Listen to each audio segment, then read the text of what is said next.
Hello बच्चों, आज का वीडियो उन बच्चों के लिए है जो क्लास 10th में है और 2027 में बोर्ड एग्जाम में अपीयर होने वाले हैं, क्योंकि उनके पास आपके पास टोटल 10 मंथ का समय है और 10 मंथ के इस समय में 10 महीने में ये बहुत बच्चे कंफ्यूज रहते हैं कि शुरुआत कैसे करें और कैसे अपना बेस्ट दे कि बोर्ड एग्जाम में मोर देन 90% आप गेन करके ला पाओ। तो आज हम लोग डिटेल में एनालिसिस करेंगे, डिटेल में प्लान को समझेंगे, डिटेल में स्ट्रेटजी को समझेंगे और साथ ही साथ उसको एग्जीक्यूट कैसे करें वो भी हम लोग समझेंगे। ठीक है बच्चों, तो वीडियो के लास्ट तक बने रहना और वीडियो अच्छा लगे तो जरूर से लाइक, सब्सक्राइब और शेयर भी कर देना। ठीक है, तो चलो सबसे पहला जो बच्चे क्लास 10th में जाते हैं तो सबसे पहले उनको कन्फ्यूजन होता है बच्चा कि एग्जाम की तैयारी शुरू कैसे करें। ये सबसे बड़ा कन्फ्यूजन है, शुरू कैसे करें, कहाँ से शुरू करें, कौन सा सब्जेक्ट पढ़े और किस तरह से पढ़े। सबसे पहला कन्फ्यूजन ये हो गया। दूसरा, कौन सा सब्जेक्ट पहले पढ़ना है, ये भी कन्फ्यूजन होता है। जब भी आप पढ़ने बैठो तो दिमाग में आता है कि कौन सा सब्जेक्ट पहले पढ़े, किस तरह से पढ़े। बहुत ज़्यादा कन्फ्यूजन है, प्रेशर होता है क्लास 10th का बोर्ड एग्जाम के बच्चों को। और साथ ही साथ ये भी कन्फ्यूजन होता है, ये प्रेशर बोल दो इसको, कन्फ्यूजन नहीं प्रेशर बोल दो कि 90% से ऊपर कैसे स्कोर करना है। ये एक माइंड में साइकोलॉजिकल प्रेशर होता है। ठीक है, तो हम लोग डिटेल में सबका सॉल्यूशन भी देखेंगे इस वीडियो में। ठीक है, और अच्छा रियलिटी क्या है बच्चा कि बहुत सारे बच्चे आज कुछ पढ़ लिए, अभी कुछ पढ़ लिए, अभी एसएसटी पढ़ लिए, हिंदी पढ़ लिए, इंग्लिश पढ़ लिए, रैंडम कुछ भी जो मन वो पढ़ना शुरू कर देते हैं। तो जब तक स्मार्ट अप्रोच नहीं होगा, जब तक स्मार्ट स्ट्रेटेजी नहीं होगा, तब तक बहुत ज़्यादा बेनिफिट आपको नहीं होने वाला। ठीक है, इसलिए रैंडम जो पढ़ाई होता है उससे बहुत अच्छा मार्क्स नहीं आ पाता। ठीक है, स्ट्रेटेजी बहुत इंपॉर्टेंट है। तो आज हम लोग प्रॉपर स्ट्रेटेजी को समझेंगे। तो प्रॉपर स्ट्रेटेजी में सबसे पहला स्ट्रेटेजी आपका क्या होगा, एनसीईआरटी जरूर कंप्लीट करना है, चाहे जो भी सब्जेक्ट हो, चाहे वो मैथ्स हो, साइंस हो, हिंदी हो, इंग्लिश हो। NCERT is very important. You must have to complete NCERT completely. Without NCERT it is not possible for you to get or achieve good marks in your board examination. ठीक है, तो NCERT बहुत ज़्यादा जरूरी है। दूसरा strategy क्या है कि आपको 1 से 2 घंटा मैथ्स कम से कम डेली पढ़ना है। 1 से 2 घंटा आपको पढ़ना ही है। अगर किसी भी दिन ऐसा समझो जैसे आप खाना खाते हो उस तरह से एक रूटीन बना लो कि 1 घंटा, मिनिमम 1 घंटा और मैक्सिमम 2 घंटा। आज से 10 मंथ है आपके पास, ये एकदम टाइम टेबल में डाल लो कि 2 घंटा, 1 से 2 घंटा आपको मैथ्स डेली पढ़ना है। डेली मैथ्स डेली पढ़ने का मतलब क्या है, किसी का नोट्स को कॉपी करना नहीं होता। ठीक है, कोई प्रोजेक्ट मिला उसको बनाना नहीं होता। सेल्फ स्टडी जिसमें आपको दिमाग लगे, सेल्फ एनालिसिस, उसको पढ़ाई बोलते हैं। तो कम से कम 1 से 2 घंटा आपको डेली पढ़ना है कंसिस्टेंसी के साथ। और चैप्टर वाइज प्रैक्टिस करना है बच्चा। चैप्टर वाइज प्रैक्टिस बहुत इंपॉर्टेंट है। अब जैसे क्या होता है, बहुत बच्चे क्या करते हैं कि एग्जाम के कुछ दिन पहले पूरा 4, 5, 10 चैप्टर आप एक ही साथ पढ़ लिए, 2, 4 दिन पहले, 5 दिन पहले चैप्टर पढ़ लिए, वो बेनिफिट नहीं होगा। चैप्टर वाइज प्रैक्टिस करना है। जितना क्वेश्चन है एग्जाम्पल के साथ एनसीईआरटी को आपको जरूर पढ़ना है। ठीक है, और कॉमन मिस्टेक क्या करते हैं बच्चे कि सिर्फ और सिर्फ नोट्स पढ़ते हैं। ये भी बहुत गलत है। आपको नोट्स पढ़ने से काम नहीं चलेगा। जब भी आप देखो एनसीईआरटी बुक को पूरा एक कंप्लीटली रीड करना है। एक बार बुक जरूर पढ़ना है और सेकेंड टाइम में जब आप रिवाइज करने जाओ उस समय नोट्स पढ़ना है। ठीक है, तो ये दिमाग में रखना है।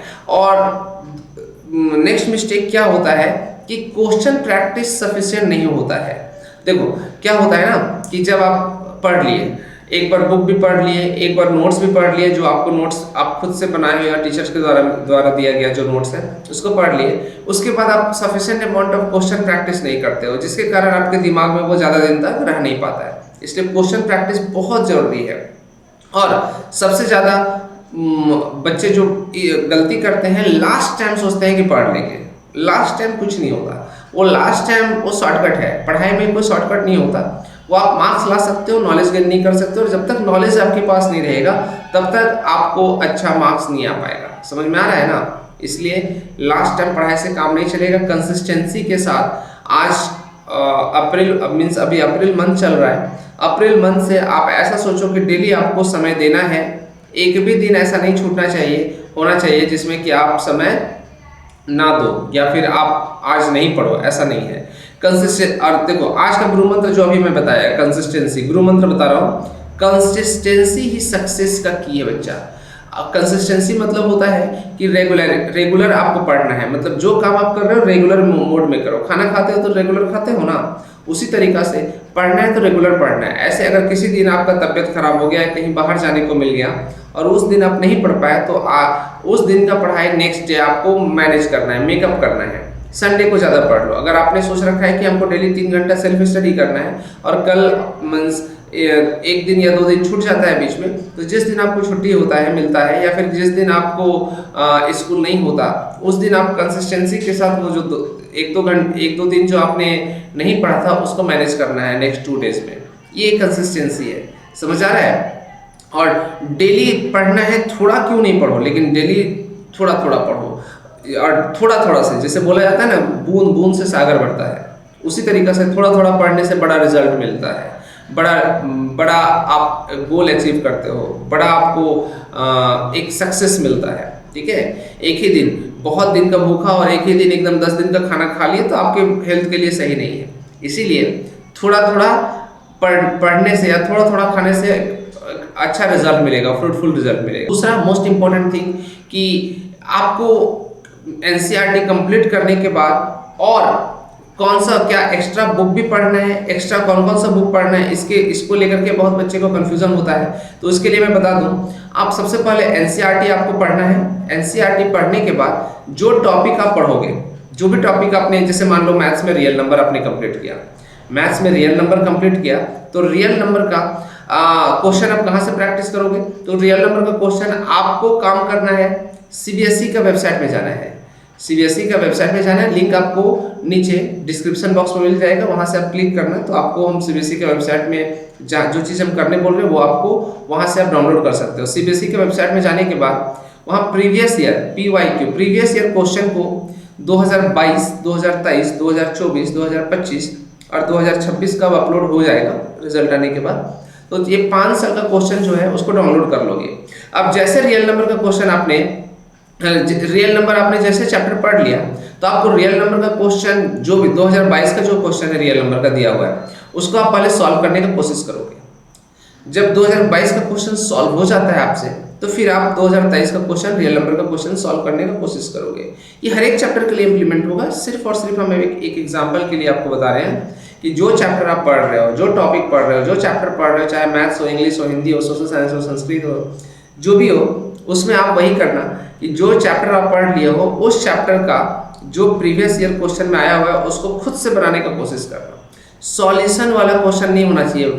मार्केट में बहुत सारा बुक है जिसमें सॉल्यूशन के साथ प्रीवियस ईयर क्वेश्चन का प्रैक्टिस सेट आपको दे देते हैं, वो नहीं करना, क्योंकि जहाँ आंसर दिया रहेगा वहाँ आपका मन करेगा आंसर देखने का। इसलिए सीबीएसई का वेबसाइट में आप जा करके वहीं से डाउनलोड करके इसको प्रैक्टिस करोगे। अगर मान लो जो चैप्टर आपने पढ़ा और प्रीवियस ईयर क्वेश्चन नहीं बन रहा है, तो आप उस चैप्टर को फिर से पढ़ोगे। अगर कोई कंफ्यूजन होता है तो आप नीचे कमेंट बॉक्स में कमेंट करके पूछ सकते हो, सर इस टॉपिक में हमको कंफ्यूजन है, ये एनसीईआरटी का बुक से पढ़ने के बाद भी या फिर हमारे अपने स्कूल में आपको पढ़ने के बाद भी कोई कंसेप्ट दूर नहीं हुआ, तो हम उस टॉपिक का एक वीडियो लेकर के आएंगे। और वैसे मैं आपको बता दूँ कि हम अब क्लास 10th के लिए मैथ्स और साइंस का एक सिस्टमैटिक वीडियो, एक चैप्टर वाइज वीडियो और रेगुलर मोड में जो ट्यूशन नहीं भी कर रहे हैं उनको ट्यूशन करने का ज़रूरत नहीं है। कोई भी कंफ्यूजन, कोई भी प्रॉब्लम, जब भी कुछ आपको होता है आप हमको कमेंट करके बोल देना। अब हम एक चैप्टर वाइज आपके लिए वीडियो लेकर के आएंगे। अगर आप फॉलो करते हो, हमारे साथ जुड़ते हो, तो आपको कहीं भी ट्यूशन करने का जरूरत नहीं पड़ेगा। मैथ और साइंस का जिम्मेदारी हमारी। तो वीडियो को लाइक, सब्सक्राइब और शेयर भी कर दो और बेल नोटिफिकेशन भी दबा देना, जिससे कि आपको नेक्स्ट जो हम चैप्टर वाइज वीडियो लेकर के आएंगे उसका नोटिफिकेशन मिलेगा आपको और 10th का बोर्ड एग्जाम में आप अच्छा कर सकते हो। तब तक के लिए thank you, bye bye, take care.